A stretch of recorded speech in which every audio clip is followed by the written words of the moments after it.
This is a video I did not want to make, but there's a report out there, so I felt like I had to address it. That report, the Golden State Warriors have potential interest in trading for Bam Adebayo if the Heat big man ever became disgruntled and potentially wanted out of the 305.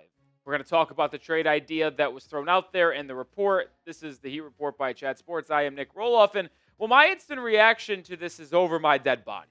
The truth is, I know there are people out there that aren't the biggest fans of Bam and don't believe he can lead this Heat organization to a championship due to his lack of aggressiveness on the offensive end, but he is still a top 5 defender in the NBA, and he is on the current trajectory to be first or second in almost every career accolade as a member of the Miami Heat. He will either be first or second, and the only person he would be trailing is Dwayne Wade. This is someone that should be a Heat lifer, and I would be very, very sad if he ultimately ever was not playing basketball for the Miami Heat. And I'm kind of annoyed that this report is even out there. Warriors already traded with us for Jimmy Butler. There ain't trading for Bam Adebayo. They have an unethical host here at Chat Sports named Tyler Smith. I think we could all agree on that. Spam F GSW down in the comment section right now.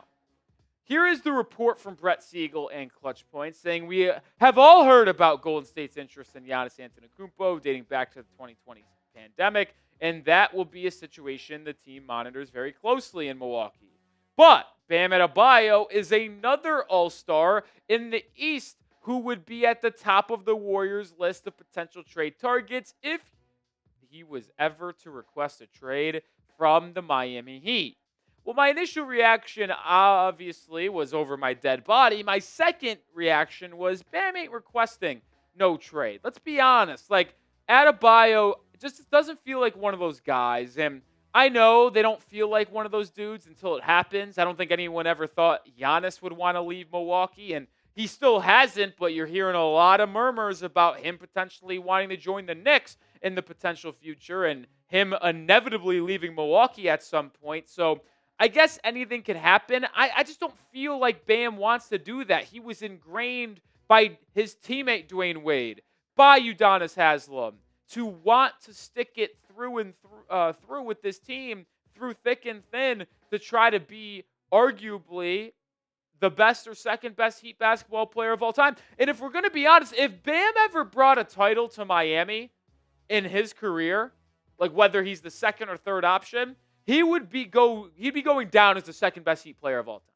Like, he would surpass LeBron. He would surpass Jimmy. He would only be trailing Dwayne Wade. Coop is shaking his head no at me in the camera. I mean, there is without a second of hesitation, if Bam won a title, that his career accolades and longevity in Miami in just the one ring is better than the 4 years LeBron was here. 3 years LeBron was here. No, 4 years LeBron was here. And bringing Miami 2 championships. It's just a simple fact.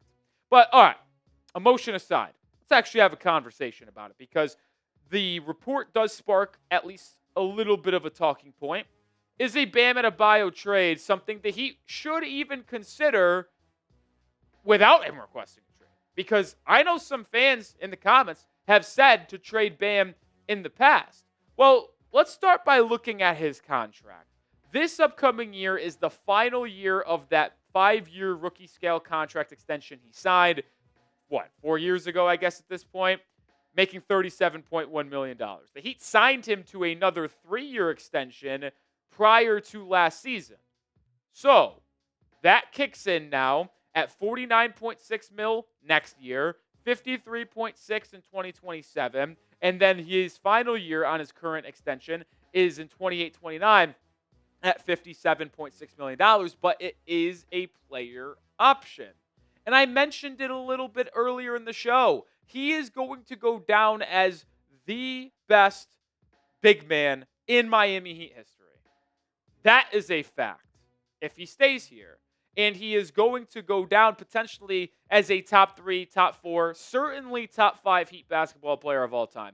Just look at his accolades through his career at this point at age 28. He's already a 3-time All-Star. That probably will go up at least 2-3 more times the rest of his career. The All-NBA defense numbers will certainly go up as the career progresses. He is already a 2-time Olympic gold medalist, and if the USA wins gold in 2028, that means he will have his third, because you can bet he will be on that United States team because he is the best United States big man that they currently have at their disposal right now, and he'll certainly be on it due to his experience. But in Miami, he's already 4th in career points, 2nd in rebounds, and 3rd in assists. He's probably going to be 1 or 2 in assists when it's all said and done. He will certainly be number 1 in rebounds, and he'll likely be in the top 2, top 3 in points as well. This is a Heat legend, and he's already 28 years old.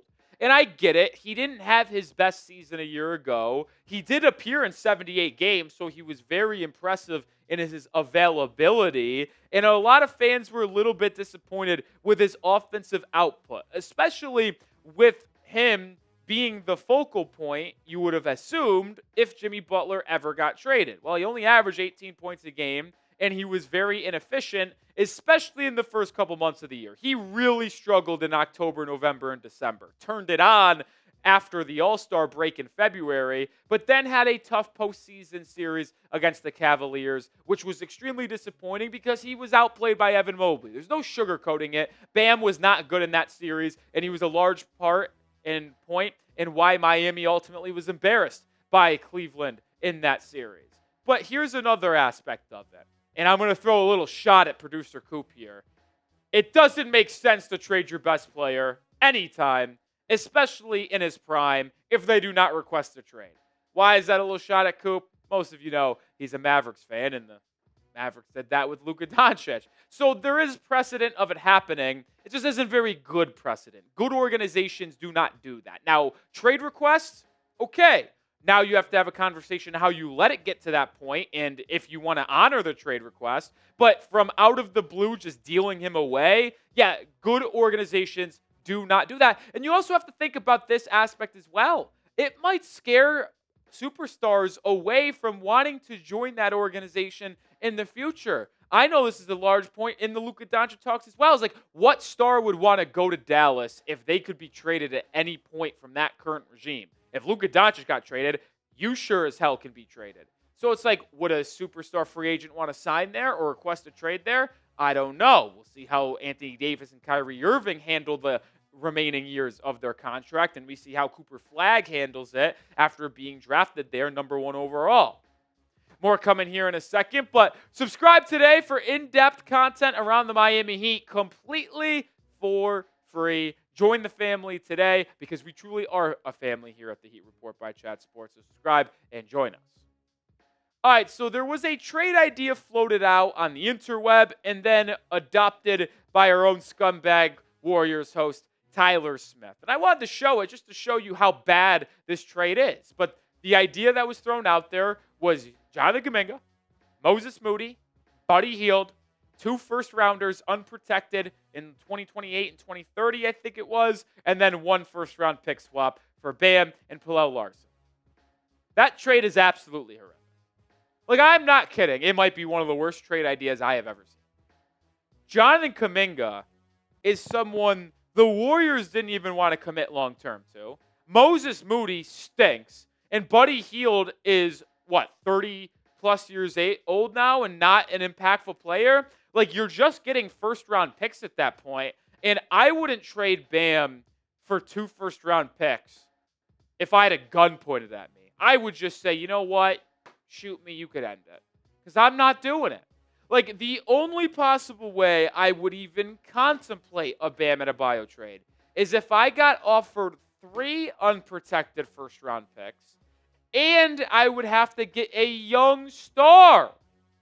That is how I feel Bam's value is across the NBA. Look, I'm talking 3 unprotecteds and a building block of the future. So, like, if you honestly wanted to throw out a trade idea I would contemplate, San Antonio Spurs called me out and said, you know what? I want to create a duo of Bam and Victor Wembanyama in the front court in San Antonio. It would pay me to send me there, but I was like, you know what? You send me Dylan Harper and 3 first-round picks, I'll start to think about it. Like, that's the type of package I'm talking about here. A potential building block, a top 3 pick type of guy, and 3 unprotecteds to help jumpstart that rebuild. Moral of the story, trade ain't happening with the Golden State Warriors or really anyone. Like, it just isn't going to happen. And I know some fans may want it to happen. The majority of fans don't want it to happen. So I feel pretty good about where we are. And I don't think Heat fans, if you're in my seat of not wanting a trade to happen, have anything to worry about. But what say you? Would you consider trading Bam Adebayo in general, whether it's a Warriors type package or the package that I talked about of Harper and 3 first-round picks? Y for yes or N for no? I also think you have to take into consideration who's running this basketball team. That is Pat Riley. And for as annoying as it has been with Riley not pushing the chips to the table to go all in and get a star in the big three, in the era of Jimmy and Bam, I should say, you think he's really going to trade away Bam Adebayo for like nothing? Like, no. Like, Bam would have to request a trade. Bam is also viewed as the pillar and captain, the franchise player. Pat Riley ain't going to trade that, man. And, like, a lot of people, me included, talk about a Giannis trade this offseason if he requested a trade out of Milwaukee. Well, Barry Jackson randomly dropped a report today, which came out of nowhere. And when I say today, I meant earlier in the week, as we're filming this on Tuesday and going out on Friday. But Giannis, if he had asked out, the Heat were prepared to make an offer that didn't include Bam Adebayo. According to his source, unlikely any such offer would have even been seriously considered by the Milwaukee Bucks. Like, the point I'm trying to show in that quote is that Bam is the guy. He is the leader. He is the face of the franchise. He is the player you build around. He is the player that can recruit other stars to Miami in free agency, potentially, or by a trade request, because people see how he's treated and see how the Heat fans love him and how he is such a player that people want to play alongside with. Kevin Durant wanted to play with him. Damian Lillard wanted to play with him. Kevin Durant, or I said KD, Anthony Edwards would want to play with them. This is a known fact. Like, Bam is a guy a lot of people want to play with. But I also think that quote tells you that a trade package for Giannis may have included Ware, Hero, Jaquez, or Hero, Ware, Jovic, and multiple first-round picks. But the point I'm trying to make is on Bam Adebayo. All right, that'll do it for today's show. If you want more on the Miami Heat outside of these YouTube videos, follow me over on Twitter at Nic_Rohloff. Go follow me right now. That is the handle.